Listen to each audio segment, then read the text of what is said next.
Welcome back, everyone, to a new year, new K-Talk, where we're going to bring you a lot of reviews this year. We decided to kind of change up the format a little bit, and instead of always looking for different topics, we're going to kind of focus more on doing reviews this year. So we're going to be reviewing either albums or we're going to be reviewing dramas and just really try to get more in-depth into the reviews. Though the first one we picked, or we had picked with the generator, was kind of a fail for both of us, I think. So in the last episode, we used a wheel of names to kind of spin the wheel and choose a drama. Mm-hmm. And the drama that came about was Poong Josung Psychiatrist, mm-hmm. right? Yeah. So on the surface, I thought this was going to be a fun little drama to watch, something entertaining. 12 episodes. It comes from TVN. One of my favorite cable networks. Yeah. And then, what are the actors? Because I always forget the names. Kim Min Jae and Kim Hyung Gi were the main female male leads. Yeah. And the female, she's very young still. She's rather young. And she was in Along with the Gods, you said. And she's been in a couple of different dramas. Mm-hmm. But as a child actress. So this is kind of more of her... This is kind of more of debuting more of an adult side to her. Yeah. So this would be kind of her introduction into adult dramas. She's 22. Yeah, she's 22, but she looks like she's 15. Yeah. So she looks very young, and they still kept this drama rather clean. Mm-hmm. I mean, it's a very, very clean, wholesome drama. Mm-hmm. Again, on the surface, I thought it was going to be fun. And although there were very entertaining moments here and there were some entertaining moments with the grandma and the little kid and just kind of the interaction of characters between one and another. I felt that it fell rather flat in every other aspect. Well, for me, like I had said earlier to you, I like historical dramas. I like the costumes. I like the history. What I don't like is political scheming. And a lot of the times in historical dramas, that can be done well. Or it can be done really bad. Yeah. So I started watching the first episode, and the main character, Kim Min Jae, is this really hot, meaning like not hot, good looking, but like hot commodity. Yes, he's this well sought after, well regarded acupuncturist. Mm-hmm. And so he's been rising and studying and becoming like the chief acupuncturist for the king. And I was like, okay, let's see what happens. And obviously things don't go very well. No. And I kind of got, bored.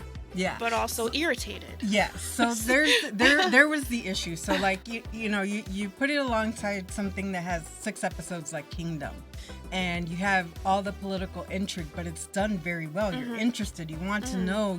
You're involved with the characters. You want to see what happens to them. And then you have something that starts out like this. It started out kind of with a bang. Like you're introduced to this character, and he's like, everybody wants to make sure that he takes care of them. He's kind of a hot shot. He would be like the hot shot surgeon in a hospital drama. Mm-hmm. Yeah. And then obviously his career falls apart because that's what needed to happen to make the story go. Mm-hmm. But then we forget about it. That's my problem with this whole drama, is like you start with this whole, intrigue, politics and whatever. And like, yes, his career falls apart. His dad ends up being, and while he's in jail, he's put on treason. His name is taken.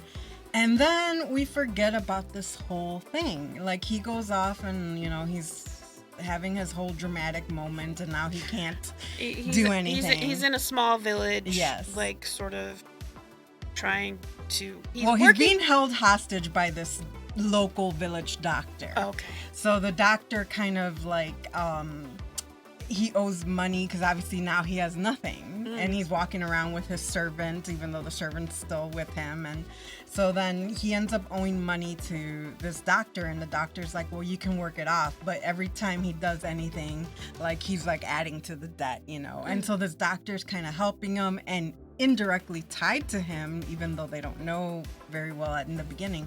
But again, like we get like all these episodes of him just kind of treating people and you're kind of seeing him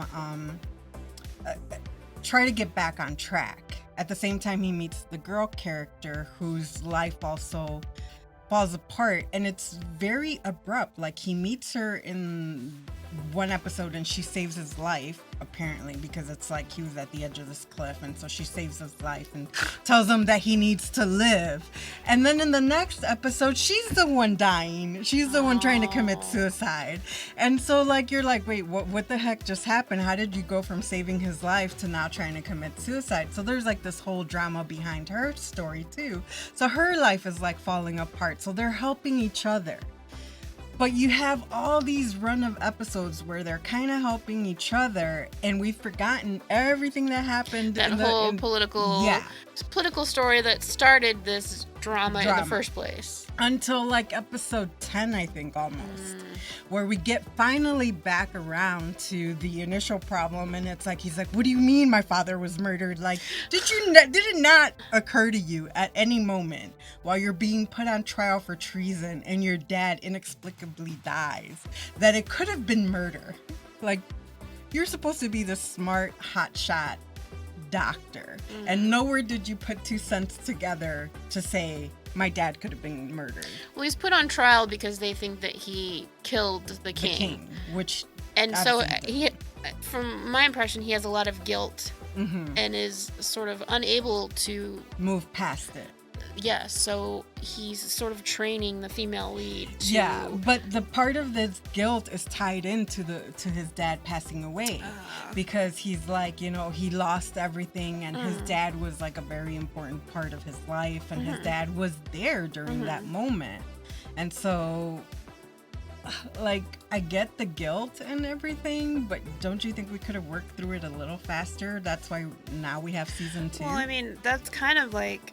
because he's an acupuncturist, so he uses needles to heal the body. Right. And so instead of doing that, he sort of focuses on healing the mind. Yes. Okay.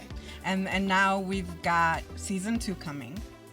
Yes. Which I'm not exactly sure I even want to see, because one, the romance that was starting to bud in this drama just didn't get resolved. Like, they're all both going their own way, finding their own path. And there was a little bit of a cliffhanger. Yeah.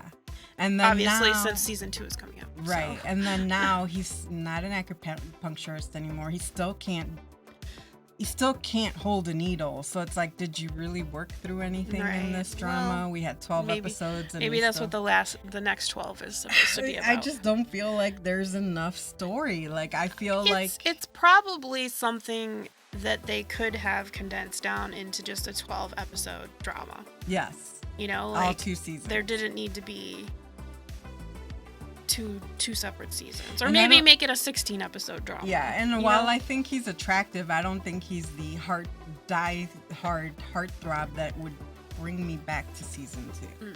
You know, like, there wasn't those moments where you're like, oh my god, he's so cute, you know, like in other dramas where you're like, please bring me more of this. Well, I actually saw him, Kim Min-jae, in Dolly and Cocky Prince. And he's been in other things. I really liked him in that drama. Yes. The main couple had great chemistry. They had interesting stories. It was an interesting sort of premise, and I enjoyed that drama from beginning to end. I don't believe I will be watching season 2 because I didn't even really make it through season 1. So yeah, I had to like force myself to watch, like, you know, after episode 4, it was very difficult. It was just like, are we gonna continue? Like, it's very melodramatic. There's a lot of sentimentality. There's a lot of like weepy moments, and I'm not one for very sentimental dramas. I don't like the heartwarming. Like, I'm sorry, it's just not me. If that's the type of drama that you like, then you will really totally enjoy this. fine. I have to be in the right mindset to enjoy that kind of drama. So I have never been there. you just have to, for me, I just have to be in the right place. Like, even like a horror story, like, yeah, I need to be totally in get the that. mindset where, like, I want to watch a bunch of zombies. But even for a heartwarming, like, I've watched other heartwarming dramas. I've watched some really sad ones too, and like, even for that, I feel like this kind of just falls a little flat for me. Like, I just feel like I wasn't as involved or invested or wanted to even know what the heck was going on, All right. So I feel like final verdict then is no for me. I'm sorry. I mean, I know it got reviewed very well. Like, it's got some pretty good reviews out there, but I just feel like there was just wasn't the drama for us. Yeah, it just wasn't the drama for us. So hopefully the next drama that gets picked is gonna be better. Hopefully. But yeah, I think for now, we'll just wait to see what is in store in the future for us. We might do a classic drama. We might do something that's still contemporary and going on. So we'll see. We just want to make sure that the drama is at least completed because, by the time we review it, we want to see the ending. Absolutely. Well, that's going to be it for us for this episode of K-Talk. So come back for another episode and more reviews on K-Talk. Bye. Bye.